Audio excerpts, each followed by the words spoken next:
Ooh, that was smooth. It was smooth and crispy. That's the way that I like it, Chris. So, hello everybody. Welcome to Fumfa 58.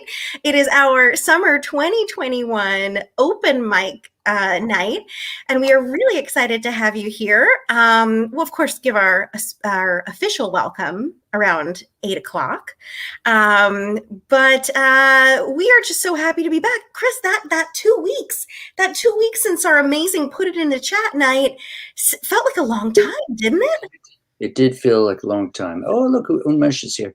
Hey. I was trying to remember today if that was 2 weeks ago or what, because I got very confused.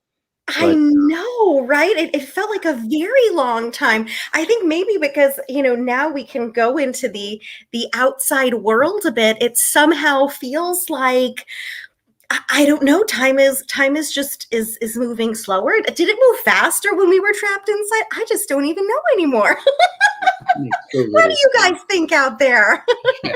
How is time moving for you people? How does time feel for you? There's Mom and Dad are here, and Pete Nelson is here. Hey. Oh, it is good. It is good to see our friends. It's great to know you're there. It is of course great to know you're there. Throw a little hello in the chat if you don't feel shy.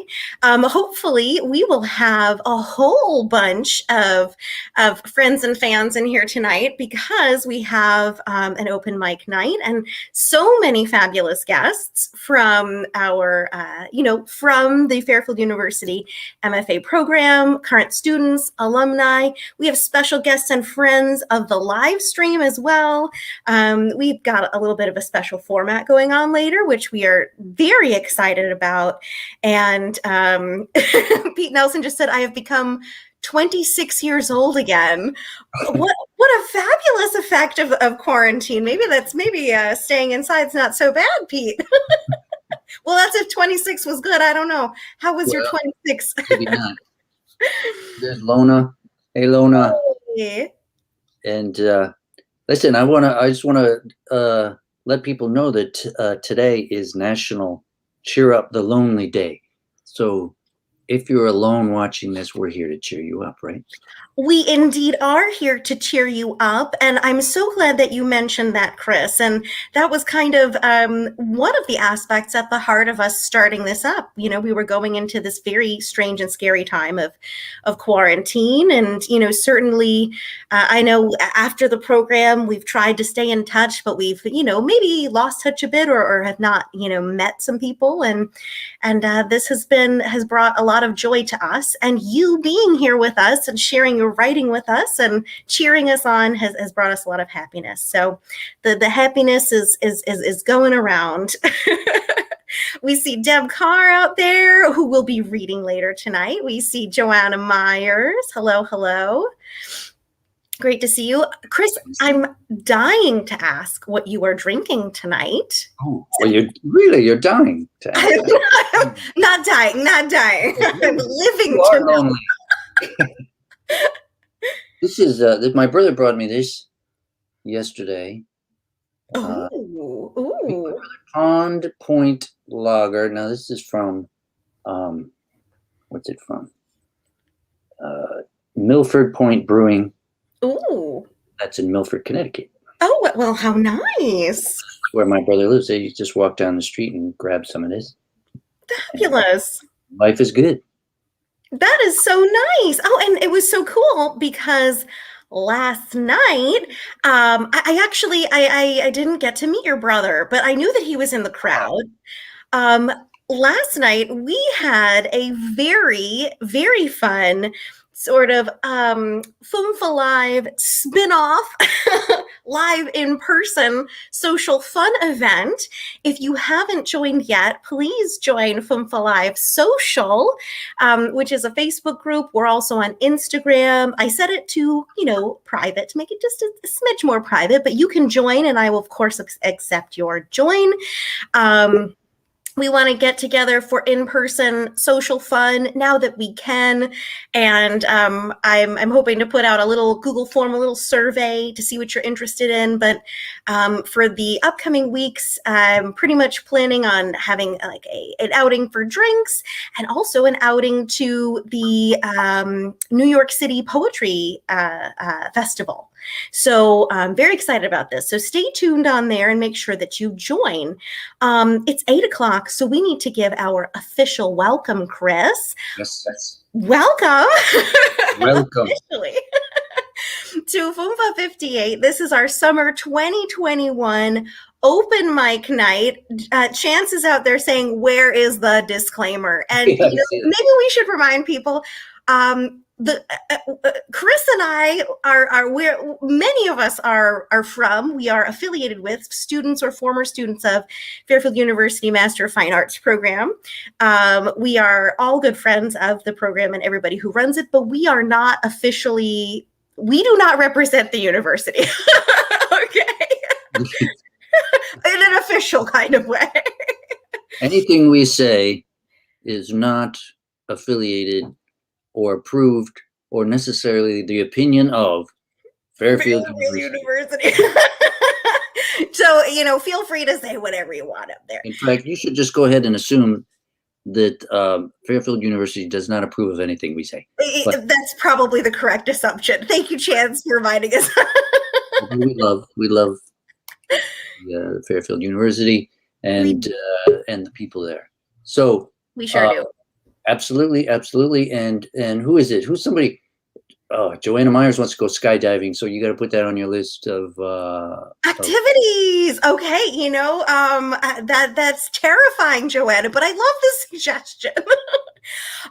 Let me tell you who is reading tonight, y'all. Okay, so once we get started with our readings, you are going to hear from Emily Dillon, Victoria Boitron, Unmesh Mohetkar, all the way from India. So exciting. One of our special guests of the night.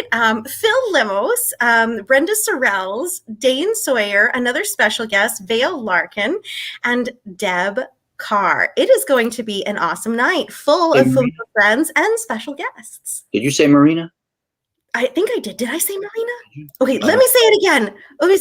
Okay, Emily Dillon, Victoria Boitron, Unmesh Mohitkar, Marina Lindland, Phil Lemos, Brenda Sorrells, Dane Sawyer, Vale Larkin, and Deb Carr.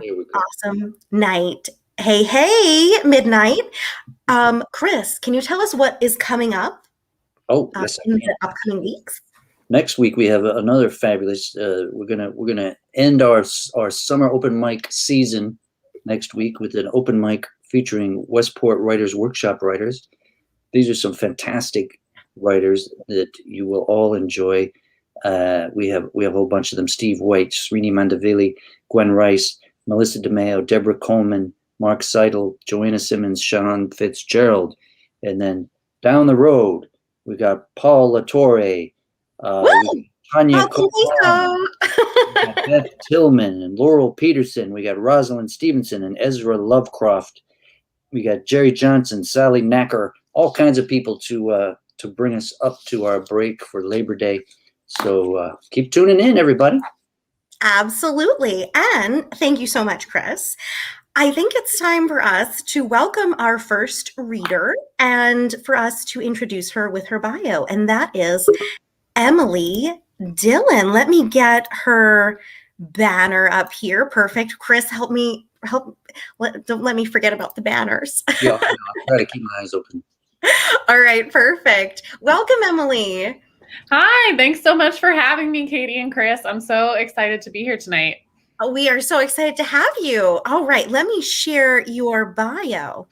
Emily Dillon is a writer and educator from the Piedmont Plateau of Maryland between Washington, D.C. and Baltimore. She seeks honest representations of lived experiences in her work, which ranges from nonfiction to poetry and all the lyrical places in between. She is currently an assistant editor for Brevity. Awesome. All right, we'll leave you to it, Emily. Sure. Yeah, I saw Deb Carr in the comments, I think it was, saying Maryland, go Maryland. So I am fully on board with that. So tonight, I thought I would share one of each of the genres that I worked in while I was in Fairfield. I graduated in 2020 in the middle of the pandemic. So I have both a poem and a prose piece, and I'm going to go ahead and start with the poem. Actually, both pieces, funny enough, I didn't realize this until I was sitting here prior to tonight, are highlighting my dog. So you'll get to learn a little bit about my dog, Daisy, today. So the first one is the poem, and it's called The First Day of Spring. Grasses, the first dug earth of spring, nests of tumbleweeds, of blonde and brunette branches and baskets of leaves open to the sky, to the hawk flying low over the scurrying creatures, over the malted feathers dropped trailside by geese.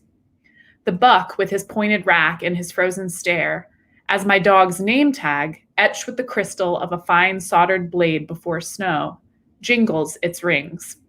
Here, the nose of the fox, cold as morning air. Like my dog and I cutting through willow grass to home, her pulling to sniff a rubber tube, me dragging her on, the reeds right themselves over the pond ice, its opaque sheen reflecting the light of fairies and angels and guardians we knew who told us to be careful of thinness. Now, the sound of the semi, perhaps carrying chickens in crates or fattened lumber, slices noise through the lip of the window. We are home. My dog stalks to the sill, her nose in the crack, smelling with stiff shots all that overturned dirt already seen, as if she hadn't just seen it. Also tilts her ear toward the foxy cries of the women on 14th Street pulling their skirts down over the curve of their muscle, down until the skirts become maxies, then wedding dresses with trains, then circus tents so wide and large as to envelope all the laughter and flops of clowns, their shoes as big as the boys' egos streeting. How I envied those women, their lurid glances and sweet wetness, the stickiness of the sweat between their thighs, their alive stalking as my dog does now at the blind pull, its waiting slip a predetermined noose for the unprepared. I pocket my acorns of knowing in the corners of my mouth, which break open, stay open, almost fill my mouth with pistols. So that's the first poem, The First Day of Spring. And as you heard in that, it was kind of inspired by taking my dog for a walk and what we heard and saw on that trip. And the next piece, my dog also makes a slight appearance and taking her for a walk. I did that a lot in the pandemic. So this one is called The Underside. And it's also just about writing. So I thought it would be a nice one to do with all of you, since most of you are also writers, being in the MFA program with me. So this one's called The Underside. I wake up suffocating on air and tell myself to breathe. I can still brush my teeth and walk the dog, which I do, but by lunch I can only eat a cup of buttered rice and lie on the floor. I watch the underside of the couch. My fiance Ryan suggests we go for a walk, his words a gray wool from above. Only minutes before, I had thought I would move, go get my daily drink at the coffee shop around the corner, but the decision lasted only as long as it took to think it. Easier, the weight of air, the blankets, the couch and the floor, the silence of walls. When Ryan offers to walk with me, though, I know he will offer my legs a rhythm, a pattern to follow. I agree it would be best to go. In the brief emotional upswing of putting on my shoes, I also make a peanut butter and jelly sandwich. I carry it in a paper towel as we slip through the woods. It's almost like a day hike, almost like I have the energy for more, almost like I can hear the birds. Our dog Daisy enjoys the extravagance of an extra afternoon walk, and her little butt wiggles through the leaves. When we come out of the woods to downtown, we walk past welders hanging from a fourth floor frame, their fire sparking metal into fusion as they build. Though my brain is still damp, I turn to Ryan in the heat of welding and tell him I will drive to the coffee shop when we get home, sit outside, it is sunny after all, and try to write a plan. But when we get home, the moment has passed. The welders are a half mile away and my socks feel wet with sweat. Ryan goes back to work at his computer and only my dog follows me to the bedroom as I pick up my laptop and journal, each as if dipped in kerosene, slick against my fingers. When I open my backpack to slide them in, it will be better when I get there, I'm surprised to find a jumble of knickknacks at the bottom. I cannot manage to rearrange them, instead stuffing the laptop down the side, pushing past the pens. I stop at the bathroom to brush my hair and watch my blanched face rearrange in the mirror. Don't let this be the moment you lay again on the bed. I twist my hair into a bun, grab my backpack, and leave. Of course, I get to the coffee shop and can't wait at the bar for my drink. The inertia now motor pulse, thum-de-dum-dum bubble drum. And so as the barista makes my order, I step outside and set up my computer on a rickety black table. I align the contents of my backpack at right angles on the table, cell phone snap and coffee trap before returning inside to pick up my drink. When I finally sit down, wedge the fibers of my mind apart to decide what I can write, what reasonably can be written in this state of mind, I find that I can only write of welders and buttered rice, of fourth floor skeletons and fibrous threads, suffocating air, and isn't it always the ways in which I unravel, loosen, and tighten back up again. And those are my 2 pieces for this evening. Thank you so much for having me. Thank you so much, Emily. Those were absolutely gorgeous, such powerful and vivid imagery. Always a curtsy. You just can't see the whole thing. I love it. And we like to give you applause that you can hear. Thank you. And I feel one of my workshop members is one of the readers for tonight, who's going next, Victoria. So some of my credit for editing on these pieces goes to her. Oh, that is absolutely awesome. That was great. And it's a great lesson to people. You know, when you walk your dog, pay attention, right? Yeah.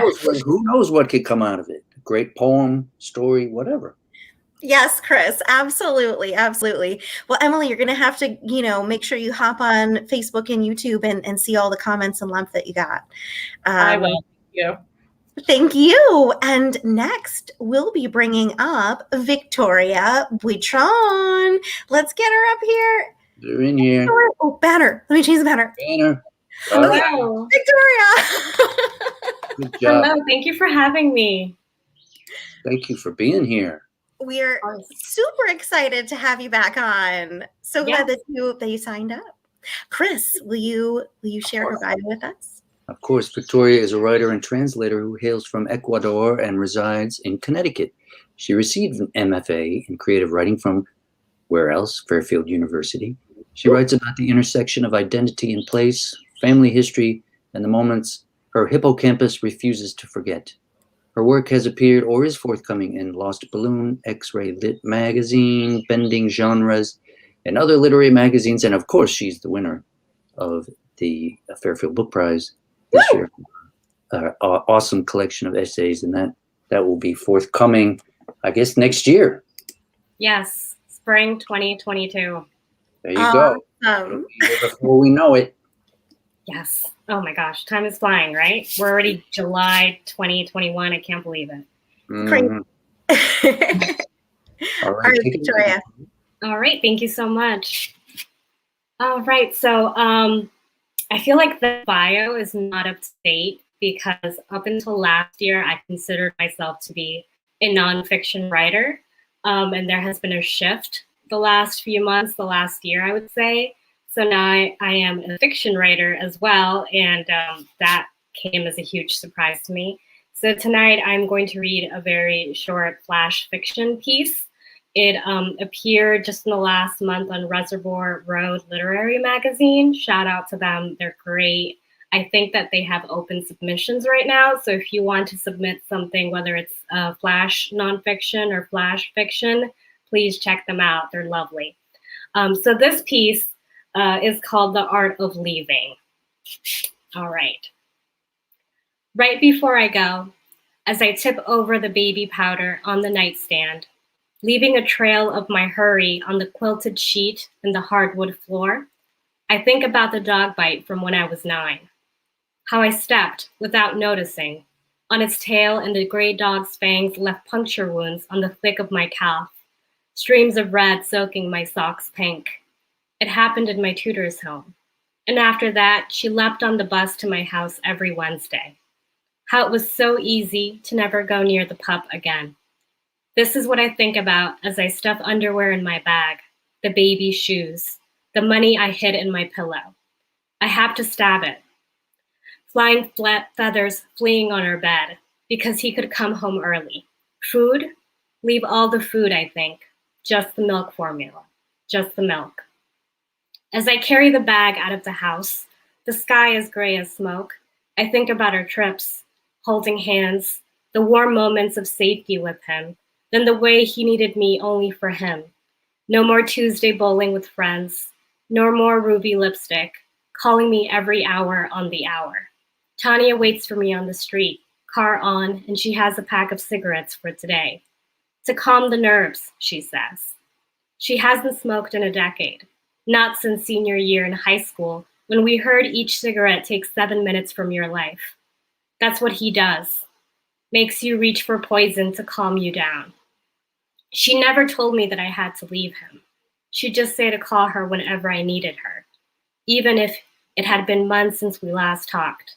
No questions asked. Her brown eyes, staring at the stop sign of the dead-end street, remind me of how alert I am when I wait for him to come home. Food ready, beer cold, volume low on the TV, staring at the front door to greet him, speaking only when it feels right. Each shout, then each day of punishing silence was to correct me, to make me a better wife, mother. Truth is, I never told anyone everything, especially not mom and dad. Not how in the last months, I was careful to sleep in the same position every night until one of my shoulders grew numb, so I wouldn't accidentally touch him, and then wake him, and then argue until the sun rose because I disturbed his sweet sleep. How to show words on skin. How to show words and not punches. There's nothing to show. No bite with lingering saliva, just spewed spit. It was easy to leave when I was 9. My tutor was sorry. Mom and dad nodded and said it was for the best. The wound visible. This time, they said that you work things out. Even if working things out feels as slow as a bruise heals, as enduring as a childhood scar. When I get in the car, Tanya flicks a cigarette to the asphalt, presses the gas before I close the door. It feels like we're moving a dead body instead of moving my own. To get Shelley first, she says. I nod. When we arrive, Shelley springs into my arms, slobbers my face, and I guess the taste of my tears are a delight. In the rush, I nearly forget to pay the vet.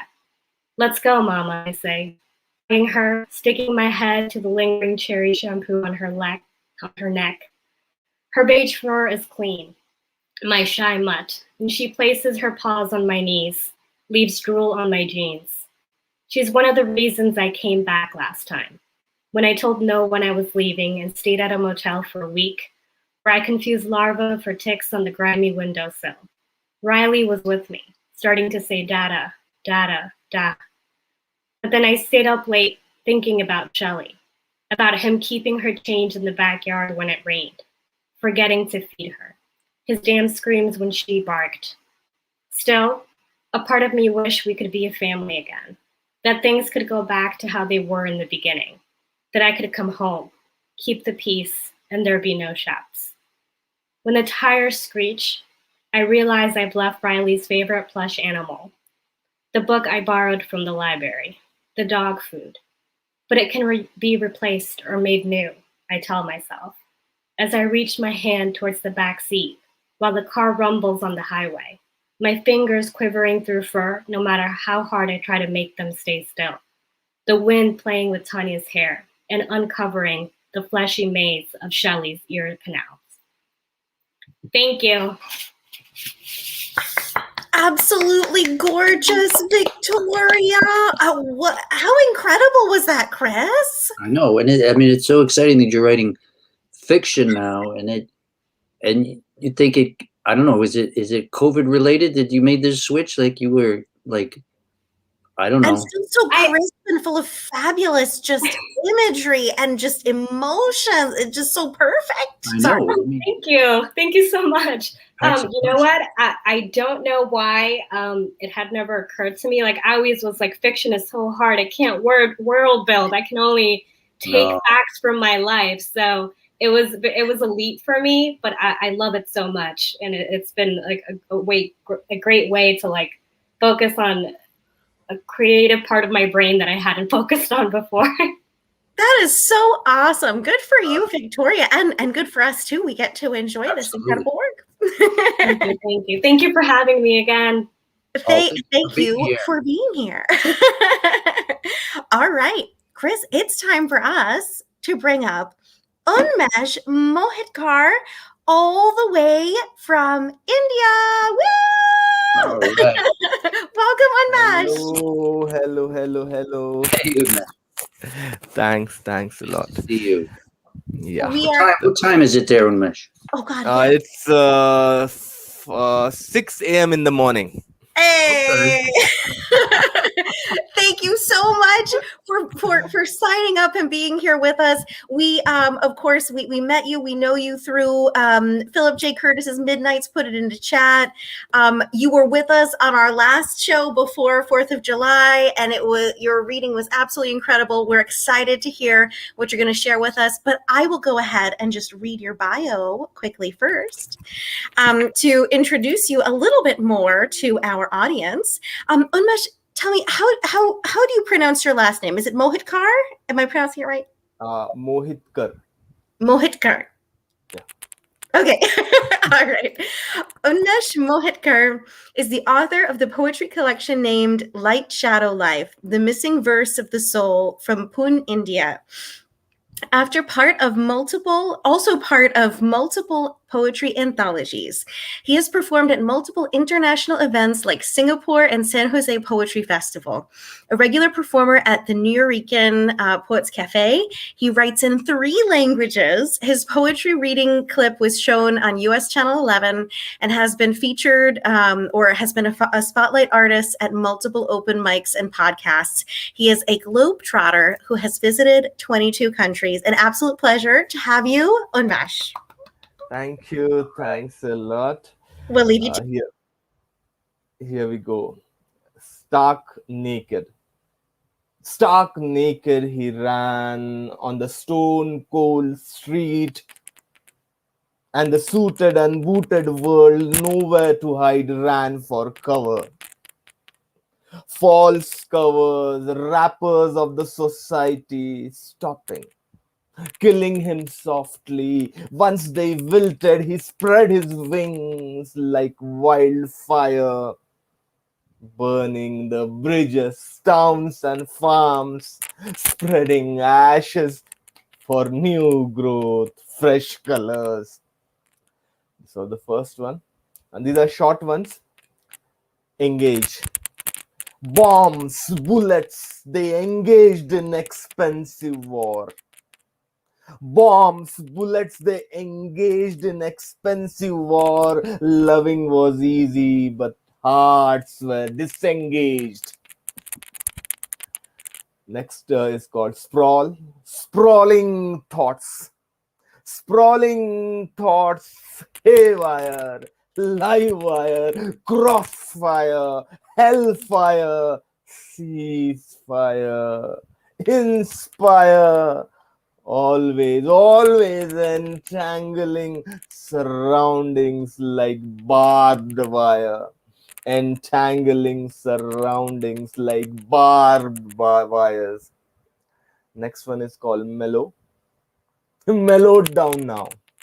Mellowed down now. He only watches the burning fires, changing gears, rampaging needlessly. He only watches the burning fires, changing gears, rampaging needlessly. There is one more poem which I will like to read. It is also a short one, but it's an English Hindi one or Hindi English one. Here we go. अधूरे सपनों का सोता शहर, पूरी सच्चाई का कहर, sleeping city of incomplete dreams, the havoc of the whole truth, कहीं दूर उठती कातिल लहर, नहरों से गुजरता कैद पानी, a killer wave rising somewhere far away, the imprisoned water passing through the canals. ईट का राजा, मिट्टी की प्रजा, the king of bricks, the people of the soil. बेकसूरों को सजा, सजा से ज्यादा, सजा के इंतजार का खौफ, punishment for the innocent more than the punishment, terror of waiting for the punishment. मौत से ज्यादा, जहन्नुम की आग का डर, जीने से ज्यादा, मौत के स्वर्ग का इंतजार, more than the death, fear of hellfire. More than the living waiting for the heaven of the death. More than the living waiting for heaven of death. Thank you. Thanks a lot, Kitty. Thank you. Wow! And that's so powerful, so gorgeous. I love your reading voice and emphasis and performance. Oh, Chris. Oh, I know. It's like you step into a character, right? It's like it's so interesting to see. It's like, oh, okay, the next poem is called this, and then boom, you're like on fire. And then you stop and you say, well, the next poem is this. No, it's a real performance, and I love when you read in Hindi too. Oh yes, that's so gorgeous to hear. I love your poetry, Amish. Thank you so much for reading with us tonight. Thank you, Katie. Thank you, Chris. Thanks a lot. Thank you. Thanks for getting up early. Yes. Have a great Yeah, my pleasure. My pleasure. Thanks. Just loved it. Love this platform. Thanks a lot. I think this is my second time, but I'm loving it. I'm loving it. Hope to have you back sometime soon too. Sure. We're loving you. Thanks. All right. Well, Chris, that was fabulous. And we have a lot more, several more incredible, fabulous writers who are going to read for us tonight. Up next, we have Marina Lindland. Let's get Marina up here. Hey, Marina. Hi, guys. Hey. Thank you for letting me on here today. I'm actually really excited. I'm usually really nervous, but... Great. Oh, there's nothing to be nervous and you know, we're not letting you on. No, actually, I think we were like dragging on. We're like, Marina, we want you. Come read, Marina.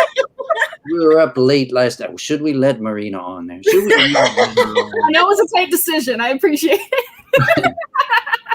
Well, we are so excited to have you on tonight, Marina, and you know, we love having all of our friends and fans read and return as readers, but we also love welcoming up friends and fans and community members who haven't read with us yet. So we are pumped to hear from you tonight, Chris. Absolutely. Yeah. Would you do the honors of reading Marina's Bible? Absolutely. Marina Lindland is a government contractor working out of Virginia. I kind of wish we had a Q&A tonight because it kind of sounds like she works for the CIA. I don't know. But anyway, writing in her spare time, both on her novel and on her blog, which is called To the Books That Made Me. When she's not writing, she can often be found exploring the world around her, collecting stories from both people and used bookstores alike. Welcome, Marina Lindland. Excited. Thanks, everybody.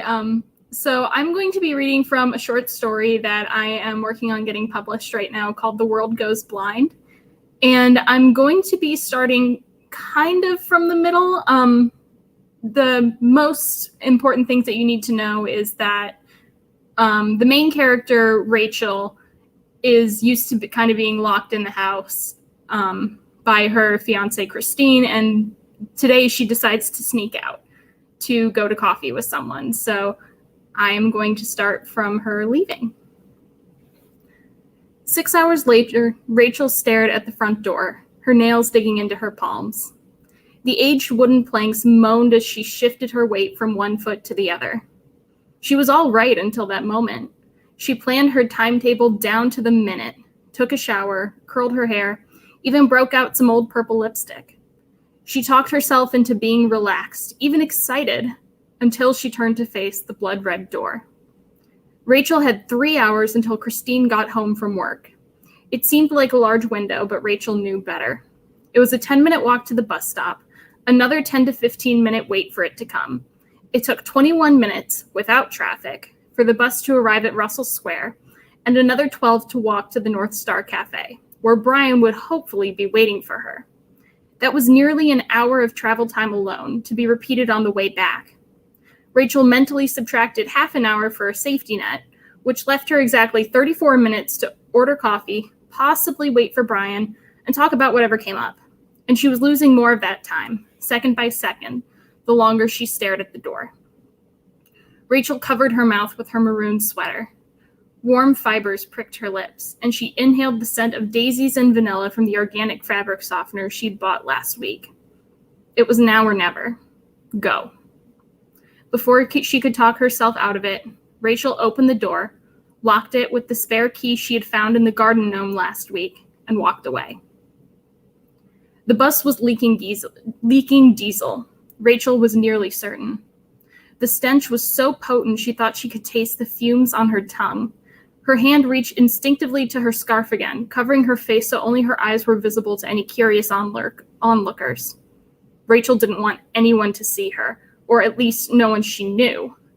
There was always that irrational fear that Christine, through some twisted act of fate, would climb on the bus with a coworker, or one of their mutual friends would recognize her simply by the stormy color of her eyes. The scarf didn't leave her mouth as she stepped off the bus, and her eyes didn't rise from the cracked pavement until she pressed her shoulder into the glass door at the North Star Cafe. Rachel's eyes slipped closed in sheer euphoria as the familiar smell of the rich Sumatra mocha blend embraced her senses. She hadn't been there in years, but nothing had changed. The dim lights disoriented the mind just enough so that it felt out of place in its own time. The owner of the building had found the remnants of a speakeasy when a pipe had burst in one of the apartments above. A long-lost co-worker of hers once told her that the owner thought it would create better publicity if he told everyone that he found an abandoned stop on the Underground Railroad, hence the name. Rachel knew better. She could tell it was a speakeasy from the layout. The aged brick was exposed, blackened near some tables from the ashes of pipes and cigarettes. The counter where everyone ordered their concoction of choice was solid and ancient as the walls around it, and, to match the vibe, the fixtures were bronze, finished in that distressed style that's so trendy out in the Midwest. I thought you wouldn't come. Rachel turned to her left, and her eyes instantly locked with Brian McLaren's. He had occupied a round table in the corner that had been stilted, like those cheap bars and chain restaurants. He rested his head against the cool bricks, not even realizing that his shaggy mop of hair was scrunching up behind him. Cool, golden eyes glinted with a dangerous mischief that Rachel was all too familiar with. But it was the dark shadows beneath their light that alarmed her the most. It was as though the sculptor who made his form chiseled out those bags too deeply, sinking his eyes further into Brian's skull than intended. A cold fear started gripping her stomach, as though she was standing on the edge of a dark chasm that she had fallen down before. "And I thought you were clean," she said, slowly walking towards the table. She slid into the seat across from him, looking down at the mug in front of her. It was full, and steam was flickering like a flame off of its surface, wafting hints of Sumatra and caramel to her nose. "I hope you don't mind," he said, settling down in front of her. I remembered the caramel. The corner of Rachel's mouth tugged up on instinct, a coy smile returning the look in his eyes like it always had before. "2 pumps? Extra shot of espresso," he finished, grinning back at her. Rachel wanted to say thank you, but it was drowned by the coffee in her mouth. Bitterness and sweetness wrapped around each other in a nearly intoxicating dance that at once relaxed her body and stimulated her senses. Her eyes slipped closed, and she allowed the pleased smile hiding in her face to fully emerge. The taste of coffee, the squeal of the cappuccino machine in the background, and Brian's amused laugh tangled together, and Rachel was home. Thank you very much, everybody. Thank you, Marina. Gorgeous, gorgeous. Oh, I love that imagery. What is going to happen, right? Sorry? What is going to happen next? Yes. I like the suspense of it. To know. We must know.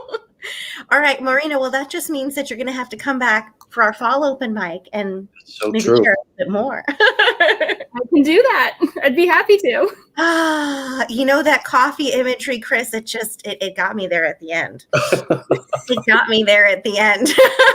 I was I freaking know. You and Megan Muldowney says she hasn't had coffee in 2 weeks, and it's making her want some. Oh yeah. I don't know. Well, We Mom thought she and was Dad clean. loving We it. thought Megan was clean, but I don't know. She's gonna.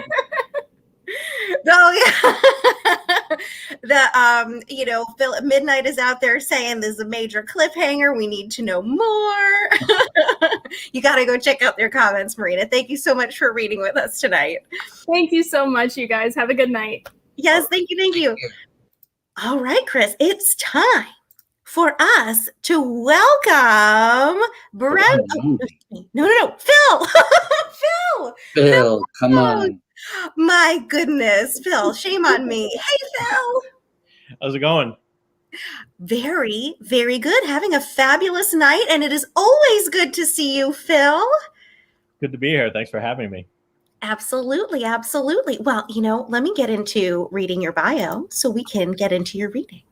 All right, this is our friend, Phil Lemos, and he says that he has too many MFAs. He is one of those fabulous people who has gone through, I think, just about all the genres, on his way through the genres at the Fairfield University MFA. And that is a pretty incredible thing to do, Phil. We're going to need to get you on for a Q&A about that awesome experience at some point. Anyways, when he's not teaching freshman composition or creative writing, he's lugging pallets around in retail purgatory or writing about all the crazy jobs he's had as an adult. A bunch of people are asking him when he's going to finish the revisions on his novels in progress. Phil, we're delighted to have you.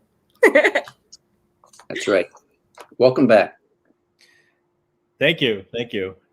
Okay, so I am going to read from my novel in progress. This is what you need to know is this is pretty close to the end. And in this scene, it primarily involves somebody named Eddie Frick, who is everything that's wrong with sports talk radio. And the big thing at the end has happened, and everything that he said was going to happen did not happen. So he is sort of unraveling in real time. And Brian and Troy, who are the two main characters, pop in at the end, and they kind of like observe his unraveling. So just real quick, there's a fight scene about midway through this, and there's a little bit of profanity, so just to prepare you for that. But other than that, let me just find my story real quick. And all right, here we go. The podcast is being live streamed, though it's unclear from where. The speaker needs no introduction. It's Eddie Frick. Hello. Is this thing on? He tests the volume as he shouts into his phone. I want to get this podcast out before you hear it from those douchebags at the Sports Dynasty or from behind the gridiron curtain or anywhere else. Frick stops, and it's hard not to notice he's slurring his words, but he regroups. As you know, on today's show, I had a little altercation with one of my guests. You know who I'm referring to. Though he's inside, Frick is wearing sunglasses, but they're not hiding his bloody nose or the swelling around much of his face. He looks like he got flattened by a runaway keg of beer. The way his phone camera wobbles as he walks back and forth indicates he's also walking on a considerable limp. It's all over, Frick continues. I've pulled the plug. It's unclear exactly what he means. Pulling the plug on CJ? On his show? A couple of people can be seen in the background looking quizzically at Frick. While Frick's rant is ongoing, another podcast of unknown origin is making the Twitterverse rounds, entitled The Fall of Eddie Frick. It shows grainy security footage of an area of the parking garage underneath the Sports Dynasty studios, where Frick and CJ, his guests from behind the gridiron curtain, appear this afternoon, engage in what appears to be a heated confrontation. It's hard to tell exactly what's happening, but CJ says something that apparently triggers Frick, causing Frick to lunge at her. She sidesteps him, then grabs his arm, twists, and sends Frick flying as she body slams him into the pavement. The footage abruptly ends. The security camera footage is time-stamped at 6:45 p.m., 90 minutes prior to Frick's podcast. Frick continues his own manifesto. I've tried to be nice to the assholes of the world, and I need a new challenge now. The podcast feed is dizzying. A couple of signs hang overhead, but they're difficult to read as he spins in different directions and stumbles around, bright lights beaming down on his hair weave. Excuse me, sir, an off-screen female voice says to Frick. Do you need help? Frick turns in the direction of the voice. Yes, I'd like a Black Russian with your top shelf vodka, please. Sir, this is a CVS. Then I'd like a Black Russian and a tube of your finest Preparation H. He looks at his phone again and continues. I am not just a dominant force here in New England, but around the world. Expect a big announcement in the near future. Frick grabs a family-sized bag of popcorn from one of the shelves and rips it open with his teeth. Popcorn flying in every direction. He starts munching on what's left in the bag. And this is what I have to say, he says. To Troy Tarbox, fuck you. You're still a fraud. To John Wild, fuck you for developing a drinking problem. You don't even deserve a show on the graveyard shift. To Sports Dynasty Management, he begins to look at his screen. It appears Frick Nation is asking questions. I am fine, he says. Why are you asking? This is my podcast. I get to do what I want. He moves to another aisle where he grabs some surgical gauze to wrap around his injured arm. The rant continues until the off-screen female voice says, Sir, how will you be paying tonight? The registers are located at the front. I am in the middle of something, Frick says, as half-eaten popcorn flies out of his mouth. I will be there when I'm finished. The woman says, Sir, you can't be recording a podcast in the store. Once you pay for your popcorn, this police officer will lead you out. Troy and Brian are bracing to be mobbed by thousands of fans as their commuter rail train pulls into South Station. The two of them are watching Frick's podcast. Is this a parody? Troy asks. It's got to be real, Brian asks. It's from his verified Twitter account. Did his account get hacked? They both continue to watch, mesmerized, before Troy starts asking more questions. What the hell happened on his show earlier? You didn't hear? Brian says. He had a fucking meltdown on the Sports Dynasty this afternoon. Man, how do you not stay on top of these things? Troy punches Brian in the arm. Oh, sorry, I took a nap on the way home because we just won a championship, Troy says. I'll try to keep myself in the loop, asshole. Brian laughs and keeps watching the podcast until Frick is escorted from the store by police. The next video to load is the Fall of Frick Mystery Podcast. Huh, I wonder what this is, Troy says. Brian plays it on his phone.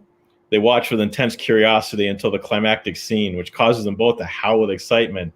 That is, wow. I have no words, Brian says. Good. Frick's been had that coming for years. I heard Frick got body slammed in the ratings, too. Not just second place, fourth. Behind Radio Free New England and 2 adult contemporary radio stations. It's clear that there are going to be changes on the Sports Dynasty.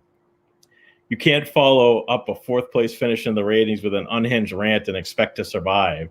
No dynasty would tolerate that. Is CJ okay? Troy asks. Judging for that video, she's doing better than Frick, Brian says. I mean, her podcast. I mean, she does a good job. I'd hate to see her get blamed for Frick going after her. You know how this shit works. I think she'll be fine. It was clearly self-defense, or at worst, mutual combat. Well, if anything does happen to her, I'll give her a call. We could use a strong safety. All right, thank you, everyone. Phil, that was hilarious. You should see the comments going at that while you were reading. It was too good. It was too good. Phil, we need you to finish this and publish this. We need it in our hands. We need all of it. Come on, Phil. Phil. Loved it. Absolutely loved it, Phil. You have to read all of the love that you're getting. And I think Joanna Myers even said screenplay ? I can see it. Okay, let's finish the novel first. Yeah, novel first. And then the movie just like Chris over here. Just like Chris Belden over here.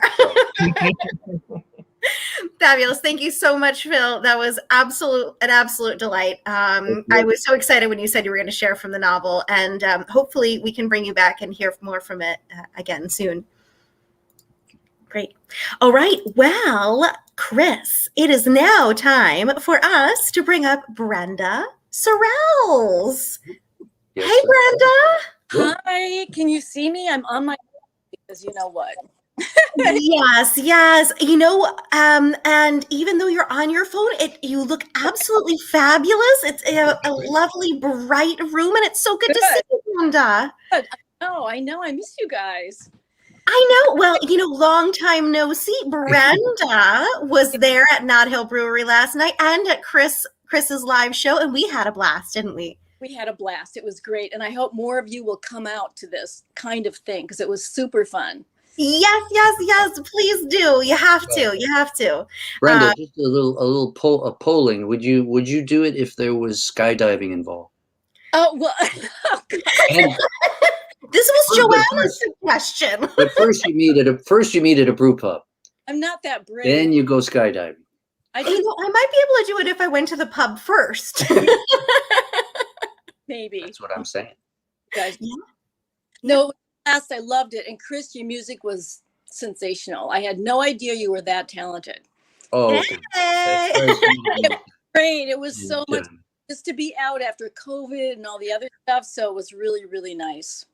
Absolutely, Brenda. Everybody join up, follow us on Fumfa Live Social for in-person social fun. Chris, will you read Brenda's bio for us? Of course I will. Brenda Sorrells is a graduate of Manhattanville College in Purchase, New York, and is pursuing her fiction writing dream by studying creative writing in the MFA program at, where else? Fairfield University.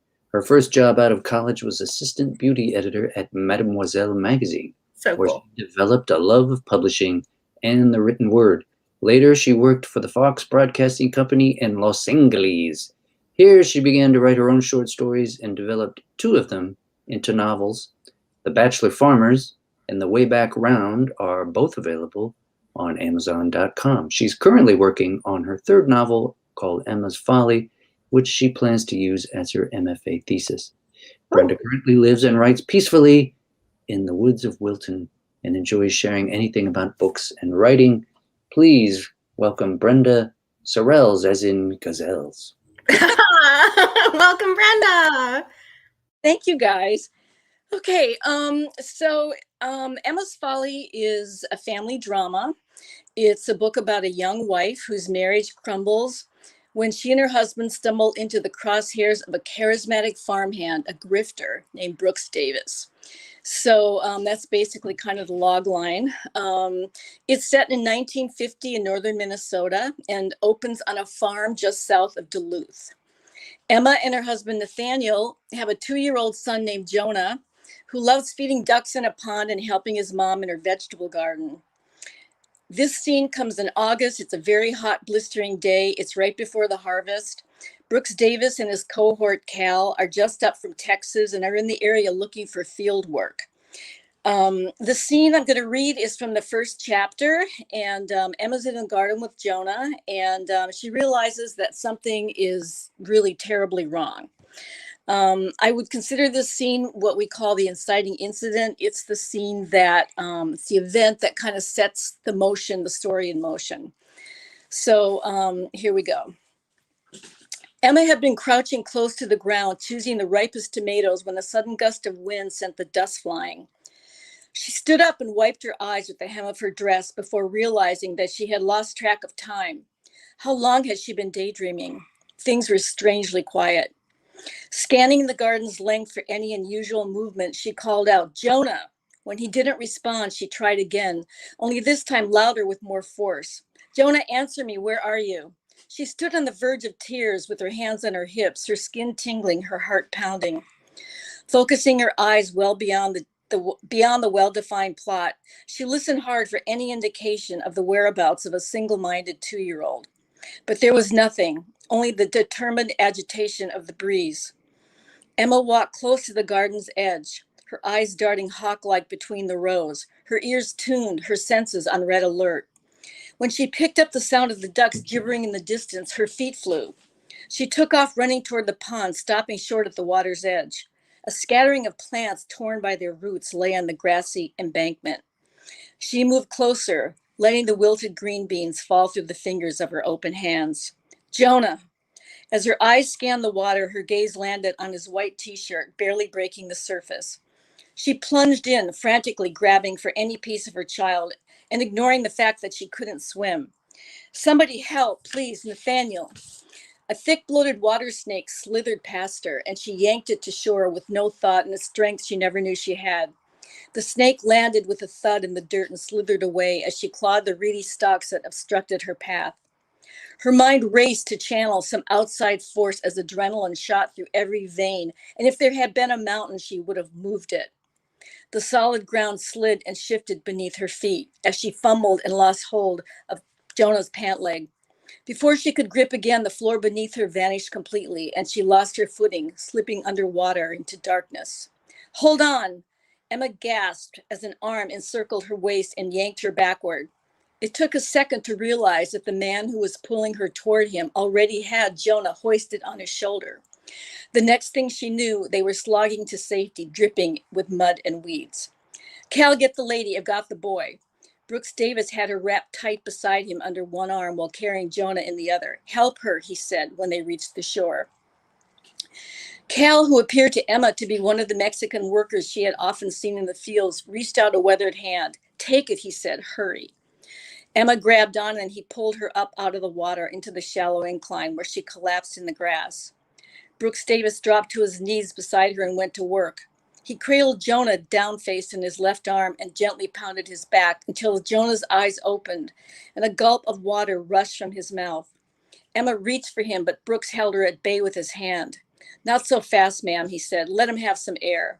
Emma sank back, relieved. Her baby was safe. He was breathing. We drove out this way looking for the field boss, said Brooks. Heard you yelling from the road. It's a good thing I was going slow, because the second morning it would have been too late. You'd both be goners. The kid's got air in his lungs, but he needs a doctor. Cal, help the lady up. Let's move. Brooks stood and headed toward the car. He had busted the rundown Chevy through the barbed wire fence along the driveway, and its hood was pitched at an odd angle several feet into the potato patch.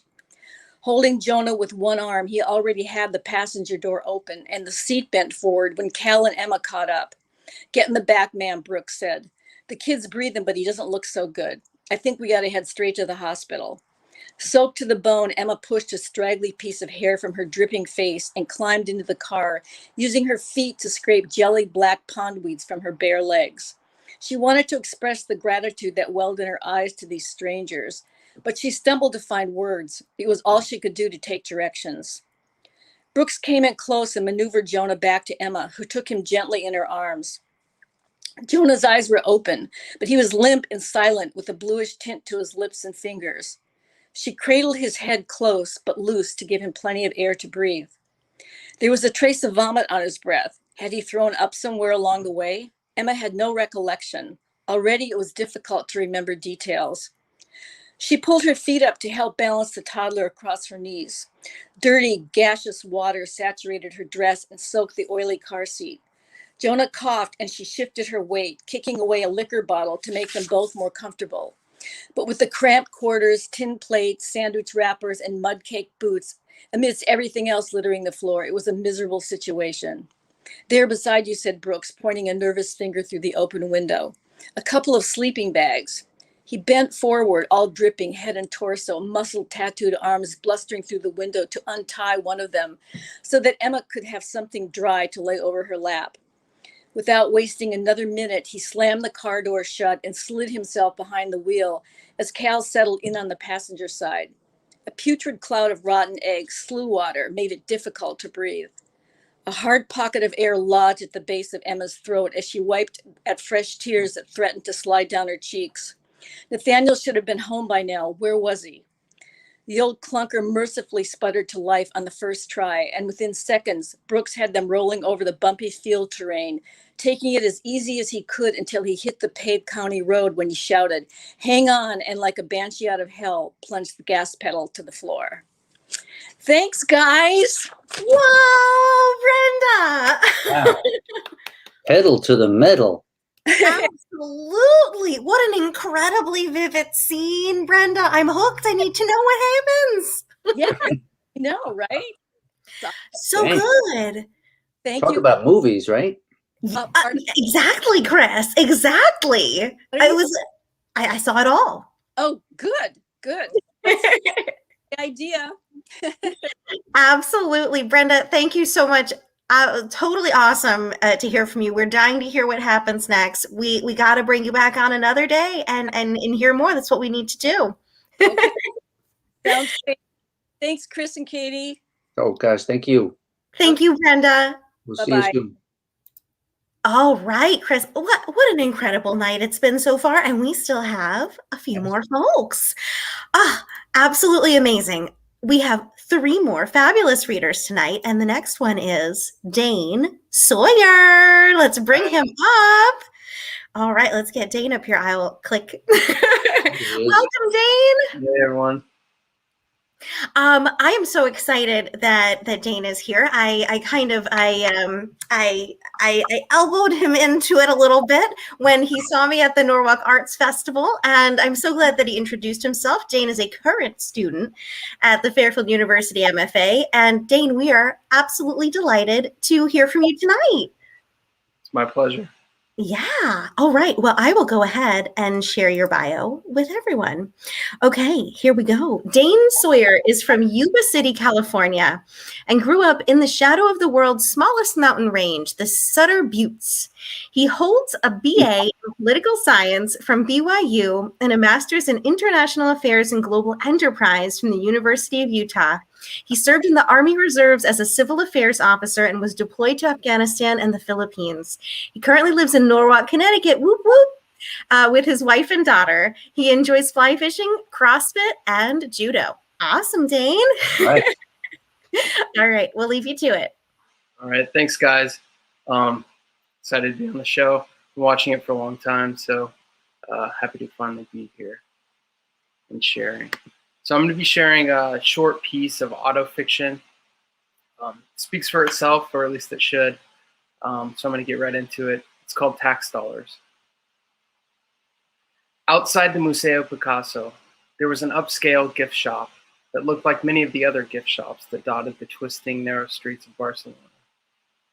I grabbed a postcard that said, make art, not war, and held it up to show Bea. Even though we'd only just met a few days before, she saw the irony of it. Me being a soldier on leave from Afghanistan, she looked, she laughed, and took a picture. We took a few steps out of the shop, and I heard a woman scream behind me.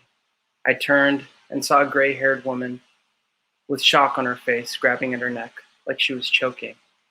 Then I saw a small man sprinting from out behind her, with something shiny dangling from his hand.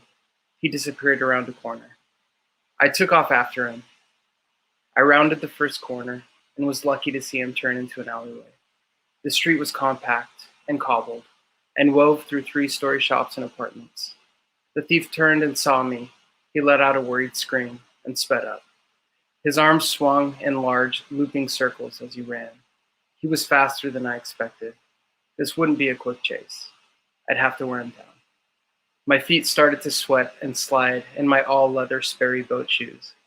The thief made a few more quick turns, and I had to guess which way he went.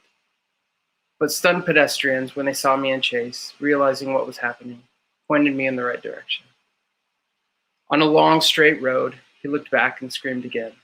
I was only a few steps behind him. He threw a gold necklace up into the air and kept running. I stopped to collect the necklace. I put it in my pocket and kept chasing him. The street opened into a large market, and the crowd saw the chase coming towards them. A few people in the crowd moved in front of the small man to slow him. I grabbed the back of his shirt's collar when I caught him. I turned him and pushed him into a wall. We were both struggling to breathe. I could feel the eyes of the crowd behind me, and instead of trying to explain myself in belabored Spanish, I pulled the gold necklace out of my pocket, and I held it up for the crowd to see, still pinning the thief against the wall. 2 men came out from the crowd, and I saw relief on the thief's face. They must have been his friends. He must have been running to them for help. Tranquilo, tranquilo, one of the men said, trying to calm me. I let go of the man's collar, and they slowly took their friend from me. It was all over. As I walked away from the market, a few people began clapping for me. I felt heroic. I wished Bea had seen it. Oh, there he is, Bea said nonchalantly, standing in front of the gift shop when she saw me turn the corner. I got it, I said, and held up the necklace. Of course you did, she said. I told her not to worry. You would catch him and get the necklace. I told her you were a soldier. The gray-haired woman took the necklace from me and examined it. She's American too, Bea said. Isn't that funny? I looked at the older woman. Her ears and fingers were decked out with many more pieces of jewelry, and her hair looked professionally styled. Yeah, she told me you're an American soldier. Isn't that neat? The gray-haired woman said. It's my tax dollars hard at work. I was no longer the hero. My services had been bought and paid for by this rich American tourist. I was just doing my job, just doing what I'd been paid to do.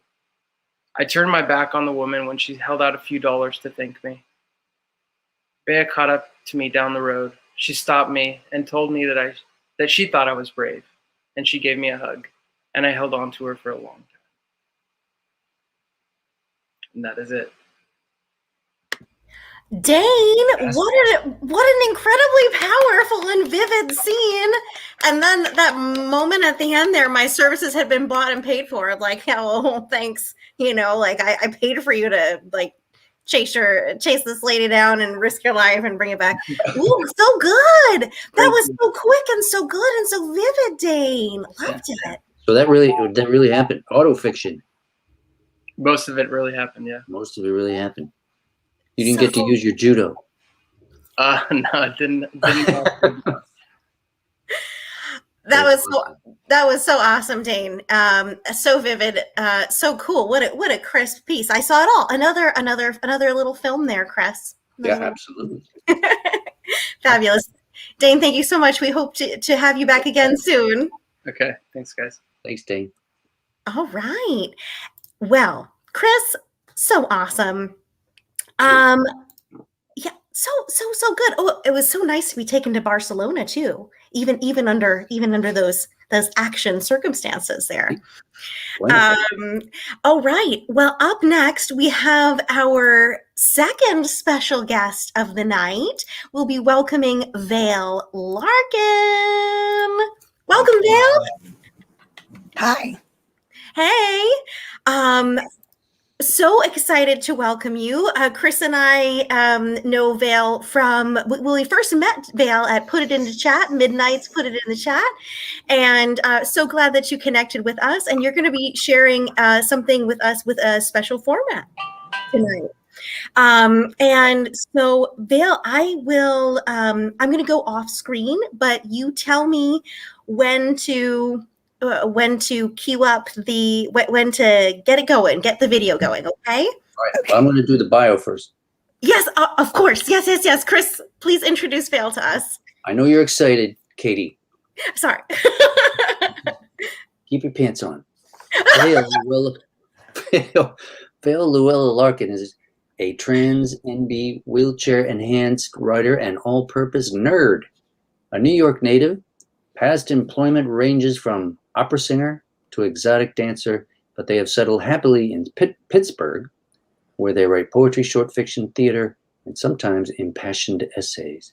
Their creative work often explores scientific ideas and metaphors, as well as their experience as part of historically marginalized communities. Social justice for both people and the planet is a prominent theme. Along with live, online, and podcast readings, their work has been included in publications like Drunk Monkeys and the anthology Love Letters to Gaia. They received a 2021 Brooklyn Poets Fellowship. That's awesome. So awesome. Welcome, Vale. Hi. Can you hear me at all? Yes, Vale, we absolutely can hear you. Great. As they said, my name is Vale Larkin. In addition to being a longtime wheelchair user, I also have a degenerative spinal condition that is affecting a lot of things, including my voice. So right now I'm exploring various options for recorded performance that I can do at otherwise live events, and playing around with how that might work. So this piece is one of those ideas, kind of in a rough form. So thank you.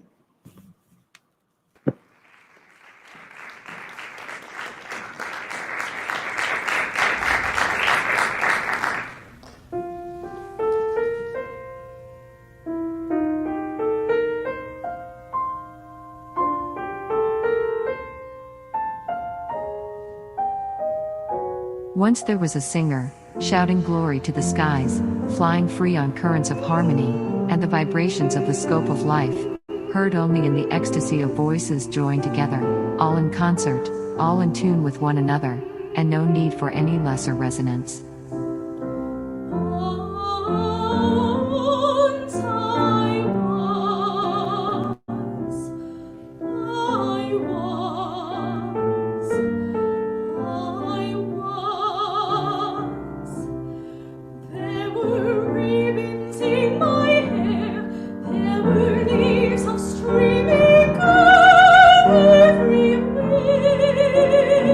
Once there was a dancer, not the sylph-like sirens that you might imagine, but the raw-bone rage of the prey, casting their snares to capture their tormentors. They have no need for meat. Their ecstatic spinning conjures nourishment, but nearly the same from revenge, as common food. If a boy said hello, I would hide, trembling so, trembling so.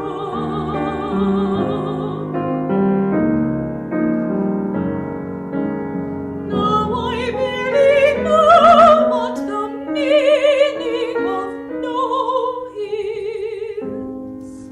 Once there was an actor, sunk deep in the essence of their obsessions, each new face, every changed gait, the mythology of memory and passion. They sometimes lost themselves in the ebb and flow of manufactured reality. These days were so different.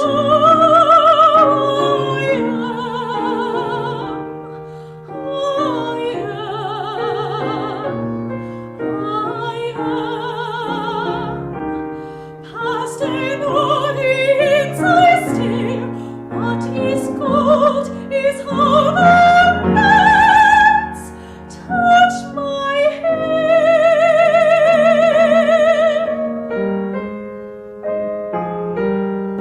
All the boys turn to men, all the leaves change again, change again, change again.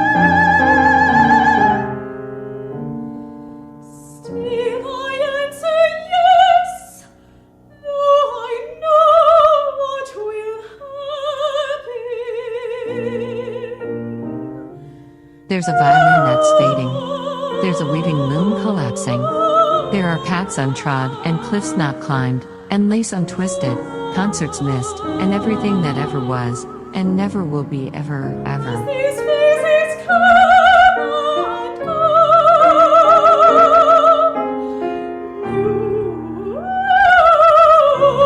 Music tells me what I need to know.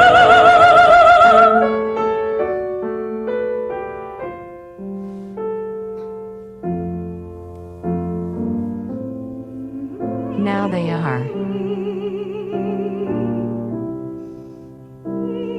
Now they are.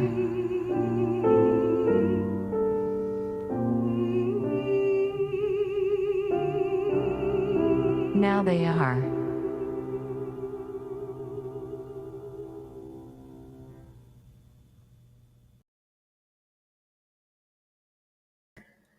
Vale, that was incredible. Oh, I got a tear in my eye. So cool. So cool, Vale. So cool. Oh, it's just so neat to bring all that the media together, your poetry, the singing, the music, the power of all of it, the way the text moves, just absolutely incredible. One more time. Thank you. Go ahead, This Vale. is all about accessibility for me. So if anybody has any questions or about how I'm doing it, or if they have any questions about how they might do it, if they have any issues with their voice. Absolutely. We have a couple of minutes. If you have a question for Vale that you can add to the comments, I'd just love to ask very quickly, Vale. Did using this kind of approach come with this? With the development of losing your voice, or was it something that came before that? Explain if you don't mind. If you'd like. I actually have just found out my prognosis recently within the past few weeks. So it's just been within the past few weeks that I've been exploring these options. I'm learning how to use all this software right now. And the recordings I have, because they're old recordings of me when I was a professional singer. That is absolutely incredible. And whether you were facing this tough diagnosis or prognosis right now, it would still be just an absolutely incredible thing to do with your singing, with your poetry. And I'm dying to hang out and spend some extra time with you and communicate a little bit more about that. I absolutely love bringing in this different media and making poetry live as music and experimenting with all that. I think it's just the coolest thing. Right. And also it improves accessibility because it doesn't have to rely on a live performance, but it enables you to do all this other great stuff. Right. It's just such a creative way to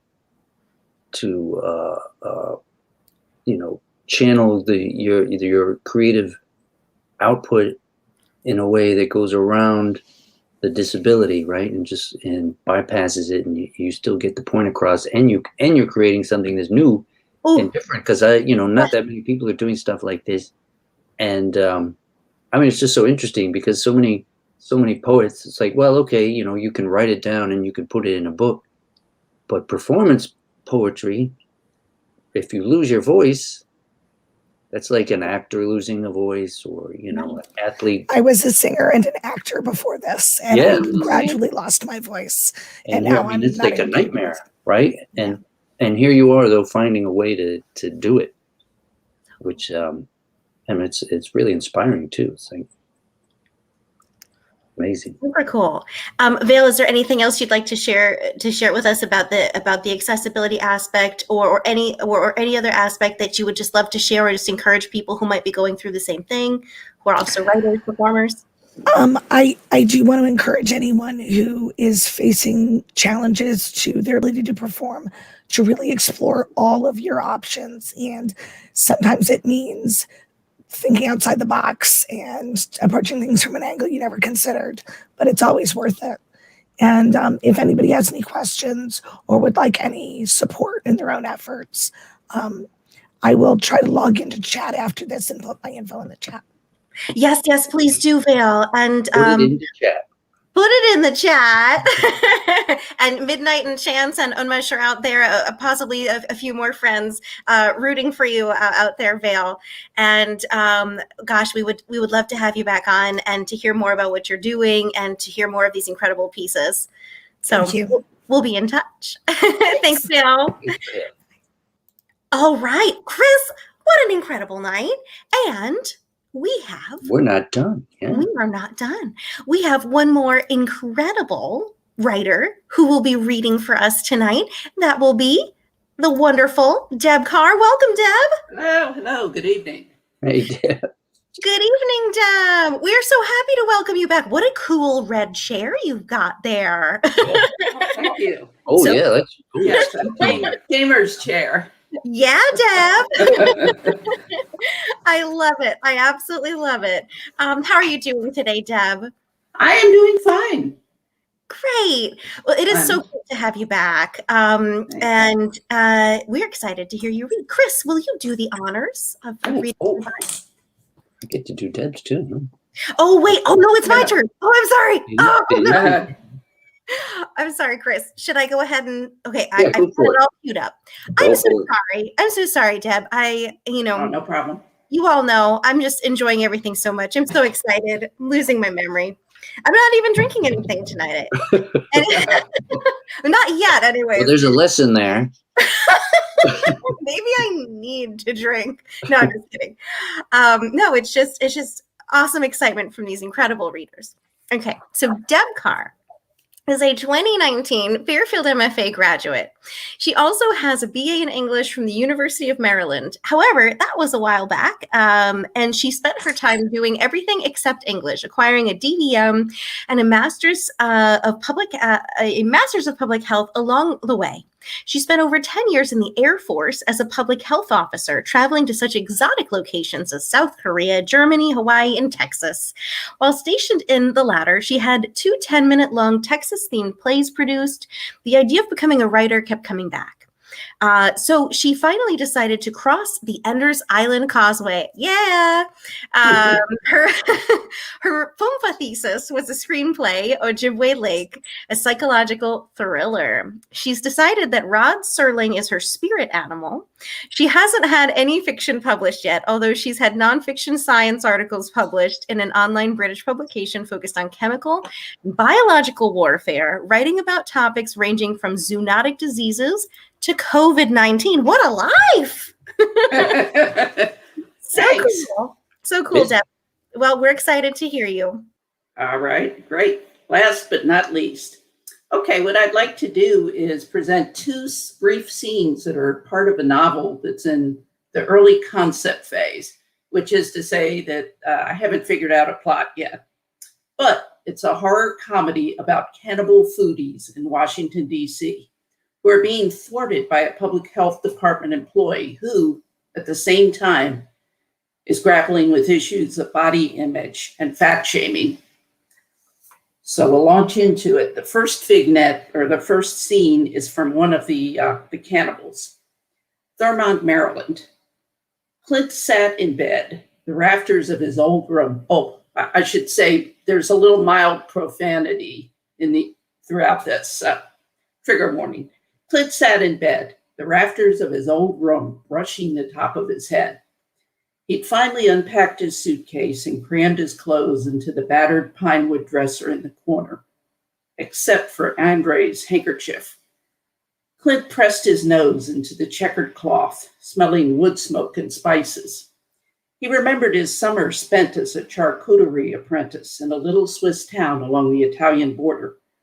Clint learned how to cure hams to make prosciutto and came out, all during the same summer, which is why he was having a Brokeback Mountain moment sniffing Andre's handkerchief. Mama had asked if he'd met any nice Swiss girls. He made up a Swiss girlfriend with all of Andre's attributes. He wasn't lying. He just didn't see any reason to mention to Mama that his girlfriend had a dick. Besides, Clint might not actually be gay. Maybe Andre was a one-off type thing. A bigger concern to Clint was the bicyclist that he accidentally struck when he was returning from a bar in town, haul-assing along a windy mountain road in twilight.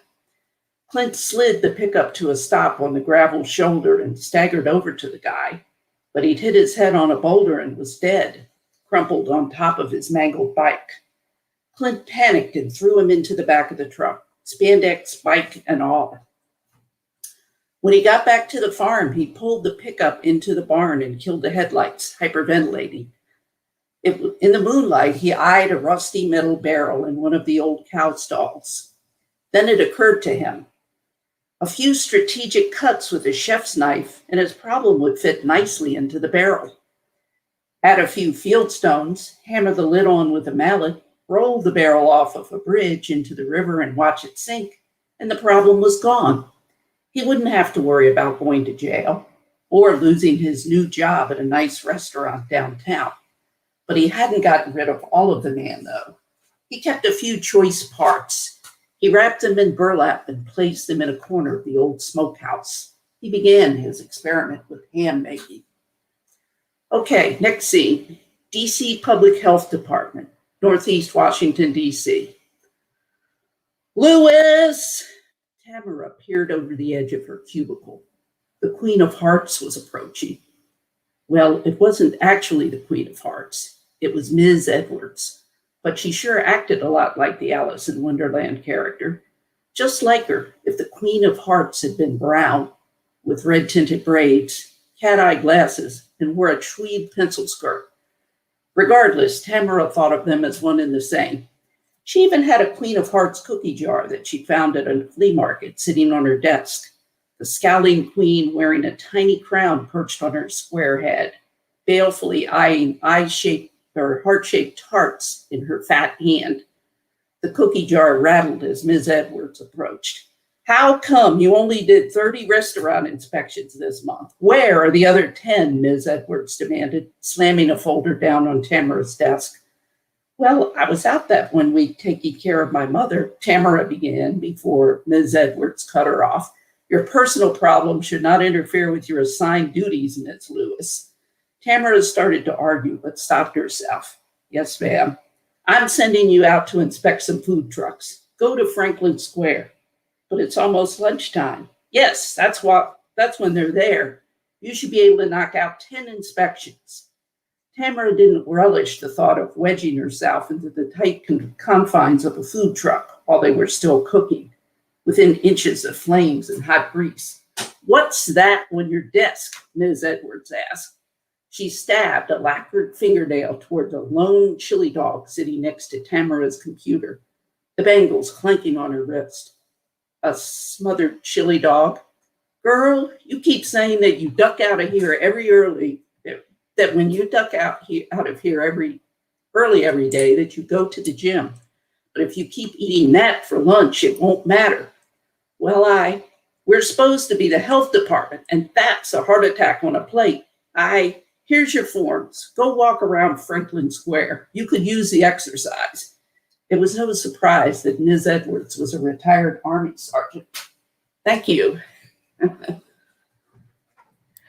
Deb, these characters! Oh my God!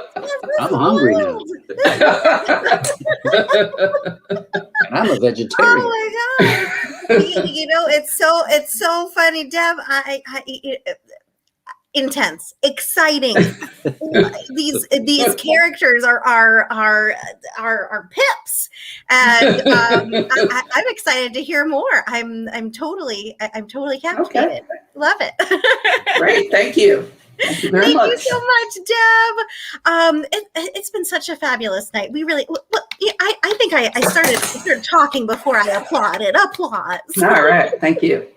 Chris, wasn't that fun? That's great. All right. Well, thank you so much, Deb. And of course, we hope to see you again really soon. We want to hear more from that piece as well. That's right. Absolutely. Well, that wraps up National Cheer Up the Lonely Day. Yes. On a note of cannibalism, why not? You know, just a gentle, mild little humorous note of cannibalism. Cannibalism, when you break it down, it's funny. It's just a funny. You know, you're not lonely in a way. That's great. That is so funny. Chris, what an incredible night it was, wasn't it? Audience, wasn't it incredible? It surely was. What a talented group of people have emerged and are emerging from the Fumfa clan over there on the island, as Indeed. well as our special guest friends, Vale and Unmesh. So what an absolutely incredible night. So good, like you said, Chris, to hear from our Fumfa friends, alumni, current students. We're so excited to hear more from everyone. Let's just give one more round of applause to this fabulous roster we had tonight. Emily Dillon, Victoria Boitron, Unmesh Mohidkar, Marina Lindland, Phil Lemos, Brenda Sorrells, Dane Sawyer, Vale Larkin, and Deb Carr. Woo! Bravo, brava, bravo. Go follow them on Facebook, on Instagram. If you've seen that they've published any pieces lately, or if they do have books, get out there and support them, please. And remember that we do have an open mic coming up in the fall, at least one, and probably some theme nights too. So do get in touch with us. And if you'd ever like to feature with us, especially if you have a published book out there, just get in touch. You know what to do. That's right. Let us know. Yeah. Chris, will you remind us what is coming up next week again? Next week we have an open mic night from some fabulous writers from the Westport Writers Workshop. Woo! Please join us because even though they are not necessarily Fumfa people, you know, you might learn a thing or two. So just pop in and make a new friend, follow a new writer. You know, That's we right. love special guests on here. We love making connections. We love hearing the incredible creative work that people are doing from wherever they're, you know, reaching out and wherever we are connecting with them. So we're excited to connect with some folks and to hear from them from the Westport Writers. That's right. And one of them I know very well. One of them, Chris, lives with the amazing, the incredible, the fabulous Melissa DeMeo. We're so excited to have her. And So if you're curious at all to see who the hell would marry me, please tune in. You gotta tune in. You gotta tune in. Also, please join Fumfa Live Social. Make sure that you're following us on Facebook and Instagram. And I'm going to be sending out a little survey about in-person events that people will be interested in. There will be stuff posted up for that. And we're just looking forward to seeing you all in person and, of course, on the stream, in the audience, and, of course, also reading on screen with us. Thank you so much for joining us tonight. It was an awesome night. Have a good night, everybody.